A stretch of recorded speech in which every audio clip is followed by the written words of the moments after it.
I'm a stream thinker because I believe in the power of now. It's an exercise that I do every day. For 10 minutes, I will just write. Absolutely no editing whatsoever. You just write. Whatever is in the moment of now, you put it on paper. It's learning how to trust free-form writing because your best decisions are made right now. Own your own leadership. The power of now. This is Stream Thinking.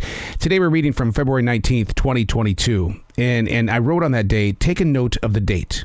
February 19th, 2022. Where will we be when time turns it into broadcasting? Meaning today. Reaching outward from a thought. Making movement in a world already moving too fast. Creatively speaking, let's make a prediction. Somewhere around March 16th, 2022 is when this will make it to you. Do you attempt to paint what the world is going to look like? I tried to do that with the pandemic, using the news media as my source of information. I'm still getting it wrong. For 3 weeks, maybe 2 months, all we've heard about is Russia getting ready to invade Ukraine. What will life be like on March 16th, 2022? Dear future listener and reader, on this date, February 19th, 2022, the threats are loud and clear. Inflation is through the roof. I paid $3.45 per gallon for gas, and the supply chain still has grocery store shelves empty. I don't want to get into political talk radio. They already own all of this stage. Today, this day, where will you be on March 16th, 2022? All right, I got to come clean. Today's date is March 21st, 2022. We would have done the date that the author on February 19th, 2022 would have predicted, March 16th, if I had not done a wedding show and gone camping last week. I didn't know that back in February that I would go camping. And when I go camping, I don't podcast. I don't create new episodes.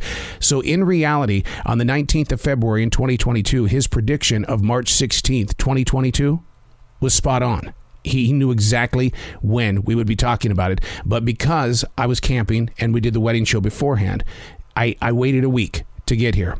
So I'm going to give him credit anyway, even though I am a week late. I'm a week late. His thoughts were not. But he asked the question, what is the world going to be like? He was writing in February of 2022 when Russia was building up its army around Ukraine.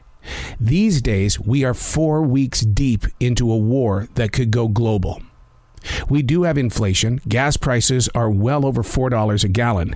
And as for the supply chain, there's a lot more stuff on the shelves, but there's always that threat of different types of, new taxes for travelers, of people that bring that to us. And they're also talking about striking and things like that.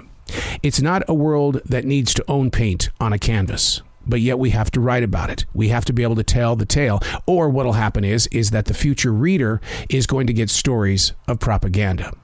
I do wish that I was in Russia right now to read and hear what they're being told. I just want to fall witness to lies. But then again, are they saying the same thing about us? The reverse rearview mirror. In February of 2022, he wanted to take note of the date because he knew that things were changing. But in your own personal life, what is changing in you? And do you document it, or does it even bother you that the change is happening and you have no real source of how it became what it has? Learning how to stream think is that opportunity where you feel something in the moment of now and you trust it, but you don't just jump into it. This is years of practice. This is years of training, of taking a single thought and creating a movement. And we need a movement right now. I wrote in my daily writing today that there is no man, no woman anywhere that has the right words to help quell the war in Ukraine. No human on this planet. So I gave it to God. And I said, your word's the only way. There's got to be a movement. If there is no movement, there's more war. I'm Arrow, and that's Stream Thinking.